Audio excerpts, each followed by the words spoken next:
Syekh Albani bilang, itu bid'ah Hijaziyin. Bid'ahnya orang-orang Hijaz. Apakah yang termasuk ke dalam 72 golongan adalah ahlul bid'ah akidah saja atau termasuk bid'ah amaliyah? Masuk bid'ah amaliyah dan bid'ah akidiyah. Begini. Yang melakukan bid'ah amaliyah biasanya orang yang berangkat dari bid'ah akidiyah. Tuh begitu. Oke, ini mungkin yang lain belum paham semua ya. Bid'ah apabila dilihat dari segi kasusnya itu dapat dibagi menjadi dua macam. Oke? Ada bid'ah amaliyah, bid'ah yang praktis, ada bid'ah yang sifatnya akidiyah, akidah. Bid'ah amaliyah misalnya seperti perayaan-perayaan yang tidak diajarkan Rasul Sallallahu Alaihi Wasallam. Oke? Atau ibadah-ibadah yang tidak diajarkan Rasul Sallallahu Alaihi Wasallam. Itu bid'ah amaliyah. Bid'ah akdiyah, keyakinan-keyakinan yang gak ada keterangannya dari Rasulullah bertentangan dengan apa yang datang dari Rasul Sallallahu Alaihi Wasallam. Seperti meyakini qadar tidak ada. Tuh, ini bid'ah. Karena yang datang dari Rasul, dogma adanya qadar. Tuh, begitu. Oke, bid'ah itu ada amaliyah, ada akdiyah. Ada kubro, ada sugro, awas. Ya, kubro ini yang kasusnya berkaitan dengan kekufuran. Oke. Bisa jadi pembatal keislaman. Kubro tuh. Ada yang sugro. Ya. Ada amalan-amalan yang sifatnya yang ini seseorang pelakunya hanya difasikkan. Ada bid'ah demikian. Nah dari amaliyah ada yang kubro, ada yang sugro. Dari akidah juga ada yang kubro, ada yang sugro bisa jadi. Ya. Amaliyah misal diantaranya. Diantara praktek yang tidak diajarkan Rasul misal minta-minta di kuburan. Tuh. Minta-minta di kuburan diajarin Rasul enggak? Dan itu praktek. Ya kan? Tapi berangkat juga dari keyakinan bahwa yang dikubur akan dapat memberikan pertolongan pada kita. No, ini akidah emang berangkatnya gitu. Oke? Ala kulli hal jadi bid'ah ada amaliyah, ada akdiyah. Nah, yang 72 golongan itu ketika terjadi pada mereka bid'ah, mau bid'ah amaliyah atau bid'ah akdiyah, mereka keluar dari satu golongan. Yaitu keluar dari ahlus sunnah. Entah masuk golongan mana, kalian gak usah pusing. Berarti ini si orang itu apa Tat? Yang dihukumkan padanya. Apakah dia sufi, apa dia mu'tazilah, apa dia khawarij, atau bahasa sekarang.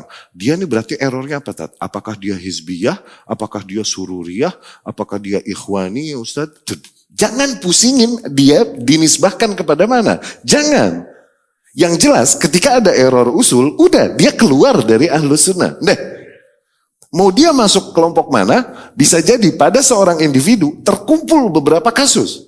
Dari sisi misalnya akidahnya, dari sisi asma wa sifat, dia seorang mu'tazilah jahmiyah, dia mentakwil asma Allah. Tuh, dari sisi bernegara, dia seorang khawarij yang berontak kepada penguasa yang ada dan bikin negara sendiri, baiat kepada pemimpin sendiri. Tuh bisa jadi.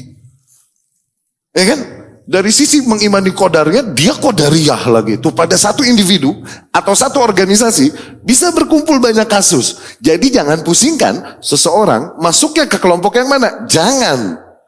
Yang jelas ada error usul padanya, berarti dia udah keluar dari satu golongan ini. Ahlus sunnah, udah keluar. Udah. Dia mau nisbahnya kemana kayak serah. Dapat? Berarti kalau bid'ahnya amaliyah atau akdiyah, ini udah terjadi bid'ah padanya, berarti dia nggak di atas sunnah. Zen? Dan ini bicara ahlinya ya, bukan pelaku biasa. Awas.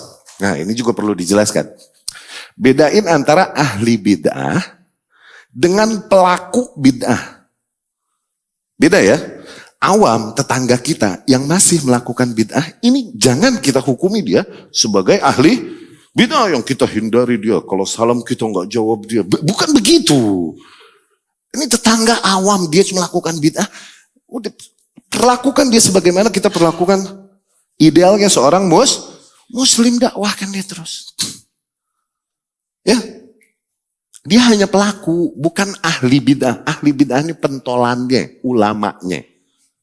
Kalau setiap pelaku bid'ah kita hukumi dengan ahli bid'ah, akhirnya rumah ente kebakaran, nggak ada yang bantuin nyiram no. Ente mati nih, jenazah ente jalan sendiri ke kuburan. Habis tetangganya nggak ada yang dia salamin sih itu. Bedain antara pelaku bid'ah dengan ahli pentolannya, tokohnya yang meyakinkan manusia akan kebenaran, kebatilan yang dia bawakan. Tuh, bisa cari-cari dalil, syubhat, meyakinkan manusia akan. Nah itu ahli bid'ah itunya. Duh, gue sebut nih namanya. Aduh.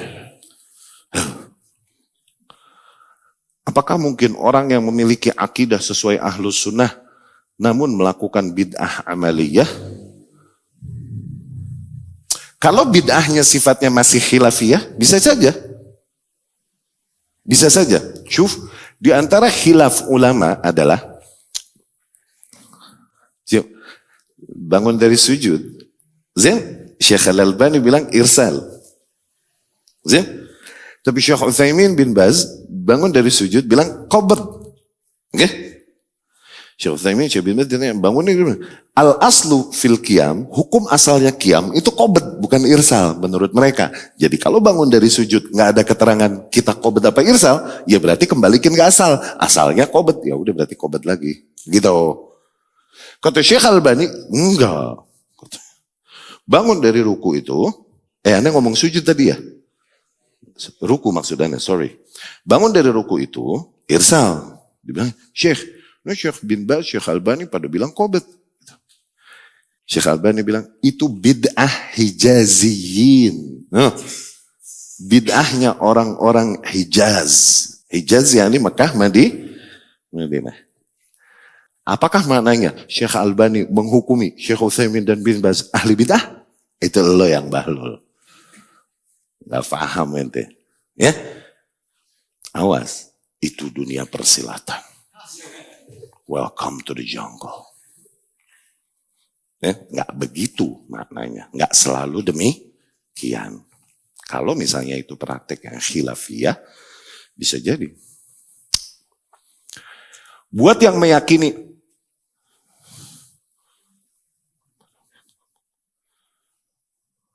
Rabbi firli warhamni wajburni warzuqni warfa'ni wahdini wa'afini. Buat yang meyakini wa'fu anni dhaif, oke? Maka wa'fu anni bid'ah. Karena memang istahsanah, dibilang ini hasan kalau mau ditambahin wa'fu anni, kata Imam Ghazali, rahimahullah.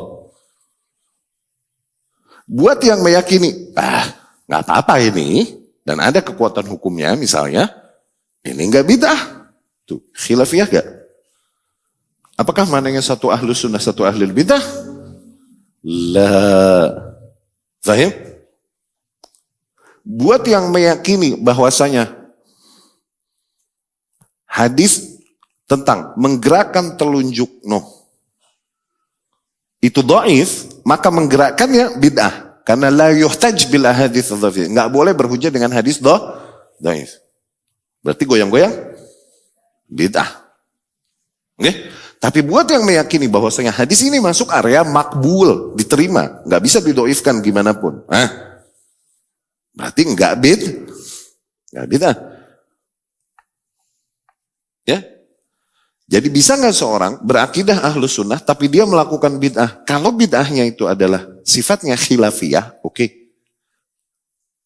Bisa jadi. Dapat ya?